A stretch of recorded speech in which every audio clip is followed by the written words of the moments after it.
Good evening and welcome back to Mystic Matters 2016. Good evening, Tricia Walsh. Good evening, Suzette. Our first show. It is our first show of the year. And it's going to be a great one. It's going to be a great year. Yeah, a great year of shows. A lot of people wanting to come on board, part of the Mystic Chamber of Commerce benefits.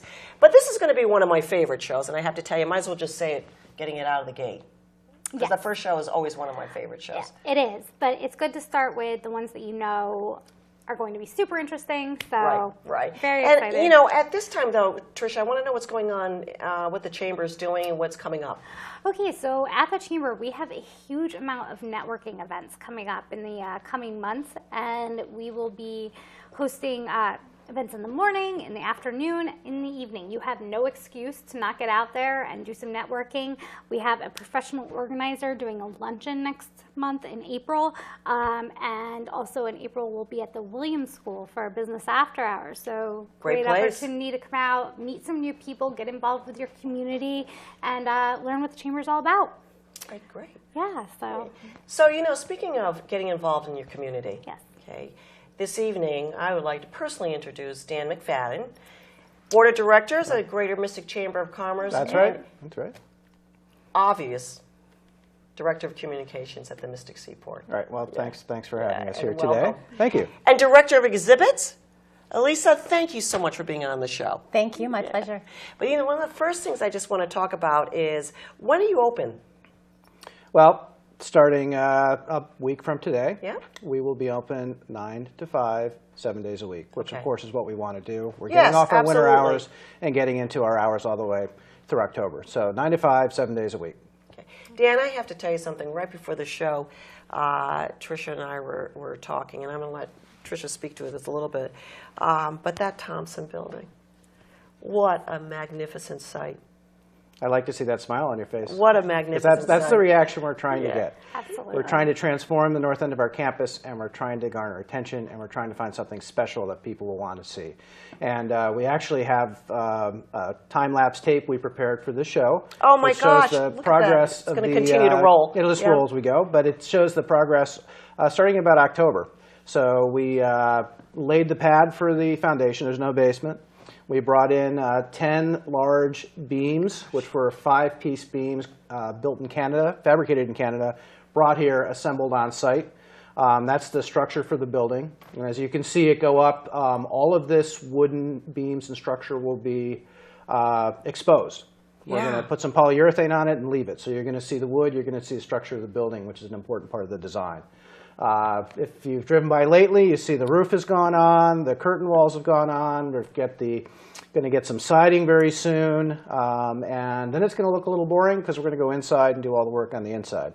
But the building's it's on time, on schedule. We're going to open up on September 24th this year. Okay. And it's starting to really look good, really getting to see not just the architectural renderings, but the actual physical building. And people so far have been really wonderful in their reaction to it. Well, I think the whole community, and I'll let Tricia take the lead on this. Yeah, I mean, I've changed. I can go either, from one side of Mystic and go over the drawbridge, or I can go down 27, either way to work. And the past 2 months or so, I've been driving down 27 just because seeing the work progress is it's exciting every day as I go into the office. And that's actually part of the program of the building is as you're driving down 27, it's not just a gateway to Mystic Seaport, but it's a gateway to Mystic. Right. It'll be a much better entrance, a much better sort of, it's a gateway to the community and coming into all the things you can do here. And that's part of the program. And that's actually one of the things the governor's staff commented on.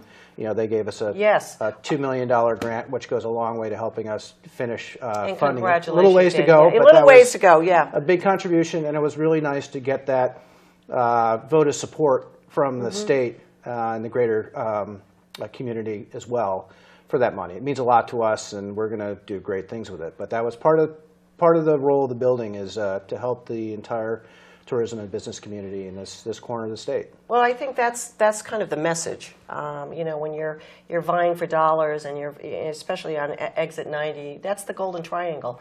So the investment comes back in twofold. And we see that right along with the Mystic Seaport, the aquarium, and an old Mystic Village. It really isn't just. It is about the Mystic Seaport, but it's about all of us. And one of the things I say, the responsibility of all of us is that we need to own it. And Exactly. the Mystic Seaport is part of our something that we own, and it's so great. It's been so long, Dan.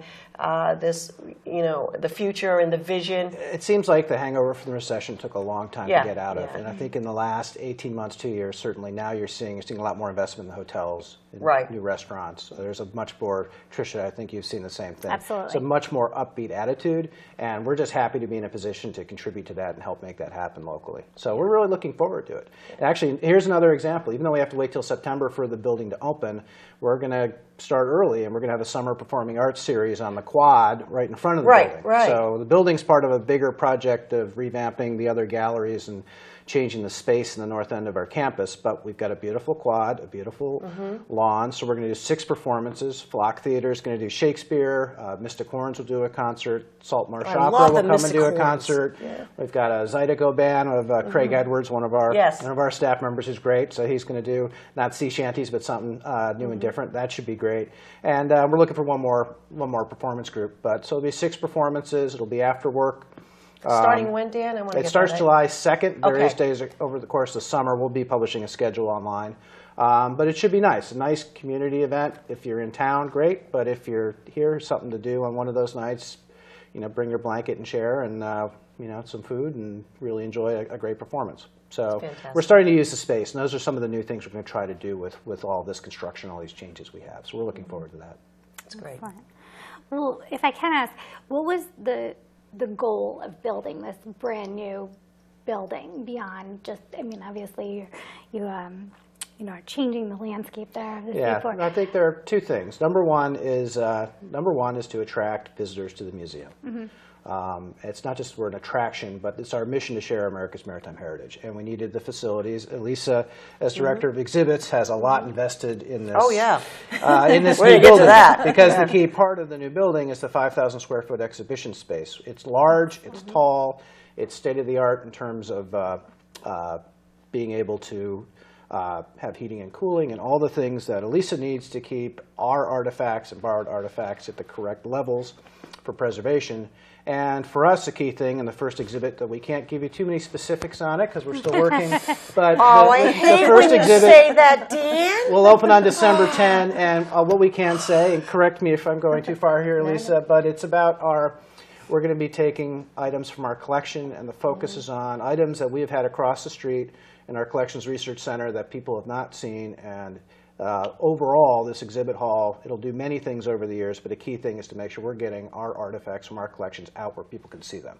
And that's the key thing about the new space. And that was kind of the goal, too. Like Tricia was saying, it was kind of the goal to form that from that one building to another to Yes. make it more, people friendly. Yes. Right? Right? And boat friendly, so we can Exactly. actually fit some of our small Yeah. boats Yeah. into a In there. gallery, which we haven't Yeah. been able to do before for our changing exhibits. So tell us about some of the exhibits. I know you have an exhibit Sure. opening up soon. We do. We have a great art exhibit coming, and it is called Over Life's Waters, and it's a coastal art collection from Charles and Irene Ham, who are Mystic residents. Mystic residents, yeah. Great Right up the street, supporters. yeah. Exactly. And they've been collecting coastal art for, I think, almost 50 years. Are we showing some of this? This is Oh a my signature gosh. image. Yes, this is by William Partridge Burpee, and it's called, That's isn't that beautiful? The Dory, colors that's and the beautiful. sky. And he was a painter based in Boston, and it's really representative of the quality of the artwork that's in the Yeah. exhibit. They didn't collect for names. They weren't focused really on whether it was a big name artist. They really looked at the individual artworks to see if it spoke to them. And as lovers of boats and being on the water and travel, the Hams, have had these great life experiences, and they would collect art when they traveled. And so then it became part of their collection, and now it all belongs to New Britain Museum of American Art, and it's traveling to Mystic. So Wow. everyone will get to see 65 paintings. Okay. And they're just really beautiful to spend time with and to get to know some really lovely scenes. That's So we're fantastic. excited. That opens May 21st, Okay. and it'll be open through next January, through the middle of next January. So It's a good long significant- stretch. Yeah. Yes, period which of time. will hit the summer visitors as Yeah. well as the locals who are here in the fall and in the winter, and people who come to see the new building once it opens in December. This exhibit will still be open, so we're really looking forward to getting to know it better. So what's the exciting part of your job? I mean, we're just the host here, but she's really presenting with this smile. Like, I love it. I do. I do. It I seems like absolutely you get love to it. pick what's going to come. Well, I'm one of the voices, and so Okay. we get input from Dan, we get input from collections, from education, from all the different experts at the Seaport who know our different audiences, who know what they're looking for, know what they might be interested in seeing. And for me, it's just such a great learning and sharing experience. So with each new exhibit, I get to learn something new, but it's not just learning it and holding it in my head. It's then, okay, how can we bring this to families, or how can we bring this to collectors so they get to see these amazing artifacts or artwork?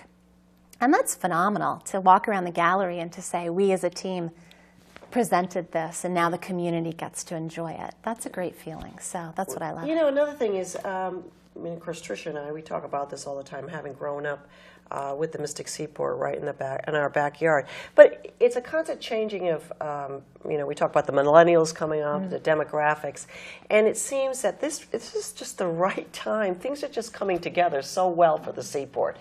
And it's exciting not only for the Seaport, but for all of us to talk about it in the community. Do you see some of more excitement in the younger generation? Well, that's a big goal for us, yes, Yeah. is to stay relevant. And I think the answer is yes. Lisa's on the cutting edge of that, producing our exhibits, but our interpretation department works on it as well. And of course, education is our direct gateway to the younger generation. So we do see that excitement, and the challenge for us is to figure out what that is and how to capture it. Right. But you're right on the cusp, though, Dan. This is just, I think. Yeah. I mean, I would say people are always looking for the experience now. Well, that's the word, and that's what we focus on the experience of coming onto the grounds, and that's one of our strengths, and it is. We talk about going on the Sabino, we talk about going on Brilliant, we talk about walking the grounds, or you know, talking with Sam Pearson, who's a phenomenal cooper, and learning who knew you wanted to learn how a barrel was made, but Sam makes that fascinating. Right. Well, it actually is. It's much more complicated than that. But he nails it, and it's those experiences, or it's walking into an exhibit where Lisa's found a way to take an object and transform that into something exciting. And again, how do we do that? That's part of the fun, part of the challenge, but part of the fun of what we do. And we hope that does get out on the grounds, because that's what we're focused, and that's what resonates. That's what's exciting for the people, those of us who work there, is trying to make, in most cases, our passion for a particular subject exciting for the visitor who comes and sees it. But even for the locals too. I mean, one of my favorite times is the fall. Yes. It's grabbing a cup of coffee when it does wind down, and you know, sometimes I don't go into any of to see the exhibits. It's more about walking the grounds. You know what I mean? And just being one with yourself. Best piece of property. Yes. Best piece of property. Well, see, and I take advantage of the other end, because I love the spring, and I love watching from the other side of the river all the sailboats that are out there. Yes. I learned to sail through the Seaport sailing program. I did too. So Not a very did good I. sailor, but I mean, We're all on the that's river. funny. We were all on the river at one time. Endorsement of Yeah. I'm not going to say how I did, but you know. Yes, we, you know, so just being able to see, you know, the kids out there in the boats, and it just reminds me of, you know, when I did it. Absolutely, so absolutely. Yeah. But speaking of boats, and you mentioned Sabino, can you tell us what's going on? Sure. With Sabino? Well, first of all, Sabino will steam again. That's our key message here. So, as you know, we've had her out of the water for about a year, moving on a year and a half now, for a very necessary restoration. A lot of work in her stern, a little bit of replanking, the top deck stairs, a whole bunch of things needed to be addressed that we couldn't do in a short period of time. So we took her out of the water, out of operation. As we know with the Morgan and pretty much every other old boat or ship we own, there come times where you have to do more than regular maintenance, and that's where she was. Some issues with her keel as well. About an $875,000 project, so it's a big one for us. Wow. And you know, we finance these things out of they're donor driven. We can't we can't do the Morgan. We can't build a new building. We can't do the Sabino out of operations. We need to raise money for that. And we've actually been extremely successful with Sabino. We've raised about $620,000 with some great federal grants. State of Connecticut was also very generous, and we have had some private donors. We came up a little short on the boiler, and there are two issues with that. We can't go to Walmart and buy a boiler for a 1908 steamboat. So that's over 100 years old, right? It is. Yeah. A boiler dates from the 1940s, but it's a very small, unusual archaic is actually the shipyard's word for it, boiler. So we have to have it custom fabricated, and it has to be historically accurate, and it has to meet, boiler standards and Coast Guard standards. A long way of saying it's a complicated project, and we just can't go and say, hey, let's go buy it.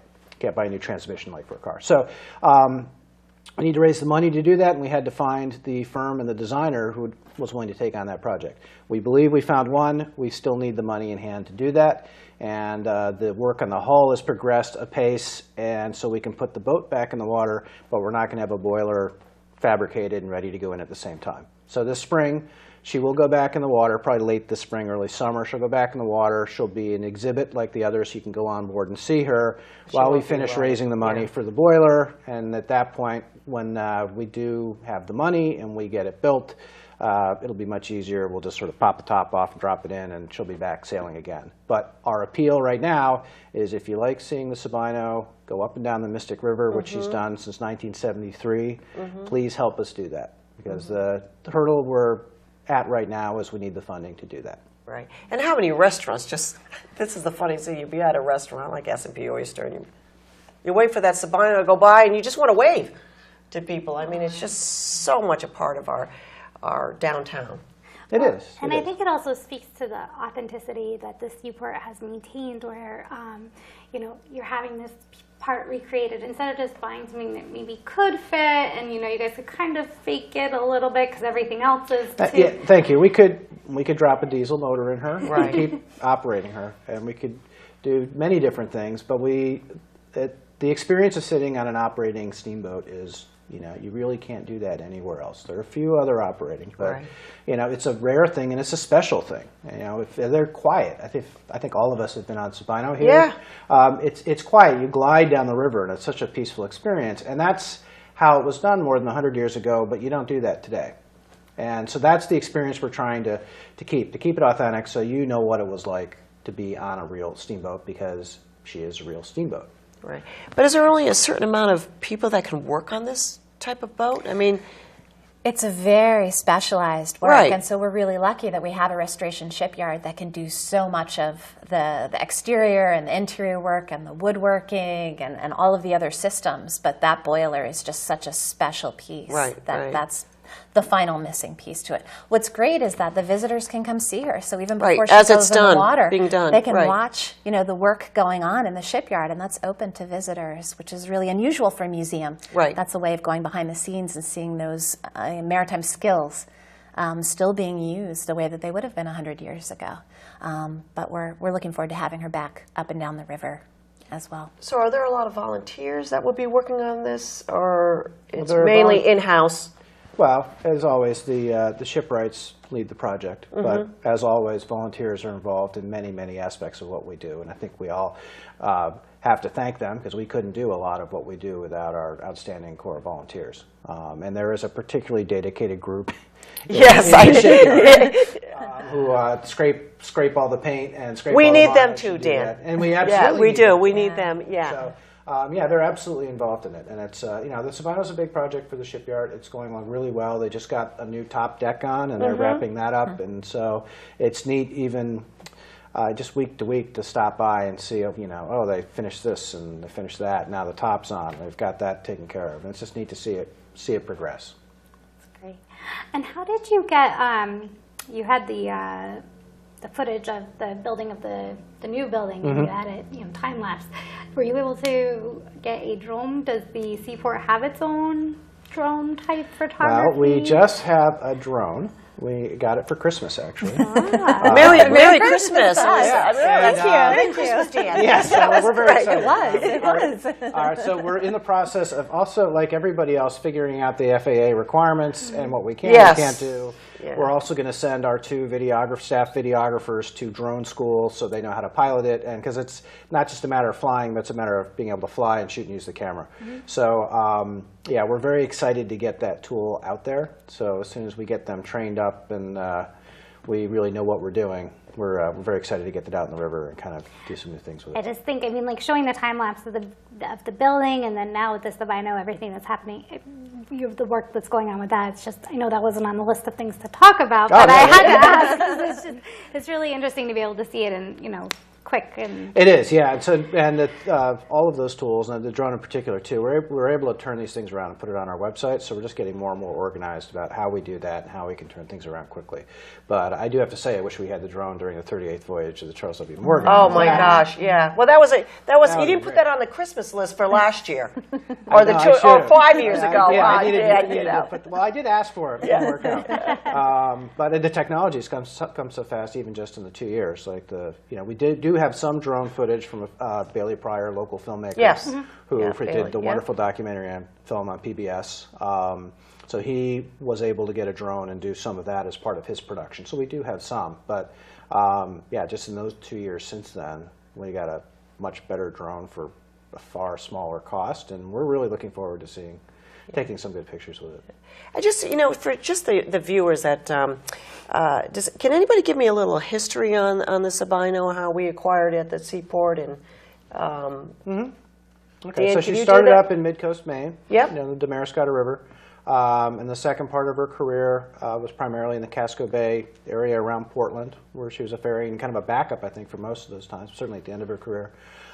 She then went to, I believe, Newburyport, and a private family bought her, and they owned a marina, and they sort of did somewhat of a restoration, used her for a few years up and down doing tours of the river. And I have it on good authority that James Taylor at one point was part of the crew. Really? Sitting on the back of that. Any Great songs story. Yeah. out of that? Yeah, I don't think there are any songs. Oh, no, This is a very young James Taylor. well, no, it had to be You've Got a Friend. I mean, the Sabino, I mean, obviously we're looking for some donate. You've got a friend. I mean, And then I think she came here in I believe 1973, first as a charter. Yeah. I think probably pretty much as a test run to see if that would work for us, and then we took her on the next year. So I think 74 was when she became Mystic Seaport property, and she spent some time Shipyard New London. Yes. And then is back here, and we've been taking care of her ever since. well, it's interesting, Dan, that you say that, because I do remember the 1973 or 1974, but I remember when she came because I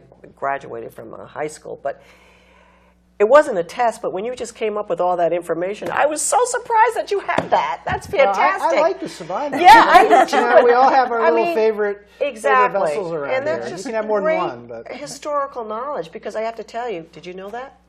I did not know the history of the Sabino. No. Okay, so that was just some great historical knowledge, and I absolutely did not know that. I knew it had come Yes. in 1973 or 1974. Because it was a kind of a big splash that, in the day paper that, this was coming. And I thought to myself, well, what's this going to do? We're just going to ride up and down the river. And then I rode up and down the river and said to myself, this is a lot of fun, and then it just kind of took its own little, and then people started just, okay, we're going to come here and we got to go on the Sabino. I don't think people come to the Mystic Seaport without going on the Sabino. Many people go on board, and what's Yeah. amazing is it's hard for local residents for us to understand this, but many people come to the Seaport who've never been on the water before. Yes. And so That they is- get to, on the Sabino or on one of our launches or renting a rowboat or going out with a captain on one of our small sailboats, they get a chance to do something they haven't done in their lives Yeah, before. And yeah. that's really remarkable. Well, that's interesting, Lisa, because I think we take for granted We do. that we, having live on the water and all of us being around here all our lives, that this particular gem has always been in our backyard. So it's nice special. to, yeah, it really is Yeah. special. It's also nice to see it from other people's Yes. eyes too. So tell us a little bit about yourself. We've got a few Sure. minutes. You've been with the Seaport. Sure. How long? I actually started as a teen volunteer, so 30 years ago. Wow. I And- started at Mystic Seaport. Okay. Okay. Yeah. So it was 30 my years ago. Yeah, It Wow. was my first museum experience, and I loved it. I loved the You got the history. bug. You I never got the left. bug, and then went to college and went to grad school and had a chance to come back and work, and I've never looked back since. I mean, it's a great group of people. Our members, our volunteers are all amazing. The stories. Yeah. You talked about the relevance, and I can't think of another museum whose topic is so relevant to everything that's going on today, whether you're looking at trade or art or what we buy and where it comes from. That's all maritime. Yeah. And so there are these connections we can help people make to their own lives and to what they care about. And that's really powerful for a museum. What I love about having been part of the 38th voyage and now with this new building is that the museum is actually making history. And as a Yeah. historian, you know, we get a chance to study history and record it and share it, to actually be part of sailing that whale ship, and now part of this, you know, remarkable building that's changing the landscape and improving the landscape along our river. That's making history, and that's exciting. What I like about it is you're part of that history. I mean, 30 years is a long time. It is a long time. And you seem so Learned a lot. passionate about what you do and seeing this vision go forward. You've seen it all. I've seen a lot. I haven't been here the whole time, and many Yeah. people have. That's one thing that's remarkable about the museum, is we have people who've been there 45, 50, 55 years. But we also have a lot of people, fresh faces coming in who know our reputation and want to be part of it. And then we train a lot of people who go and work at other museums as well. So it's really important for the field. You still offer a lot of opportunities for younger adults to volunteer as well. I know. Absolutely. I volunteered when I was in middle school. Yes. I worked in Yes. the, Another one. the seamstress. Yeah. Yeah. Oh my gosh. Yes. Costume shop. Costume shop, sewing the little labels into everything. Absolutely, behind the scenes. And then Yeah. also we have a lot of activity centers for families. And we find that teens, when they work with an adult as a partner, they're really great in that space because they can help the kids. You know, they really understand what the kids are looking for, what their questions are going to be, and they're very comfortable, and the kids are comfortable with them. So teen volunteers work behind the scenes, you know, with our visitors under supervision. It's really a great experience. It is. And I will say, you know, great opportunity if you have a teenager that's maybe moving towards college years, you know, it Yes. doesn't hurt to say you spent some time working at Seaport.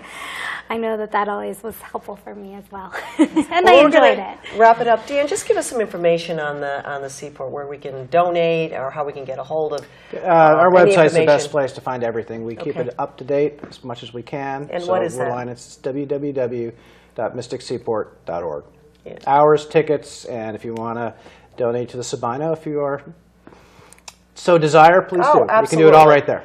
Well, Dan McFadden, it's always a pleasure having you on. Thank you. You just Thank when Dan came to Mystic, and we just sort of grabbed a hold of him and said he's ours, and he's just been a very big part of the community. No, and thank we you very thank much. you very much, Dan. You and your wife. Yeah. And Elisa, nice to really meet you. Thank you. Nice to and meet good luck. you. And we'll Thank be you. supporting you all the way. Great. And good luck to the Mystic Seaport.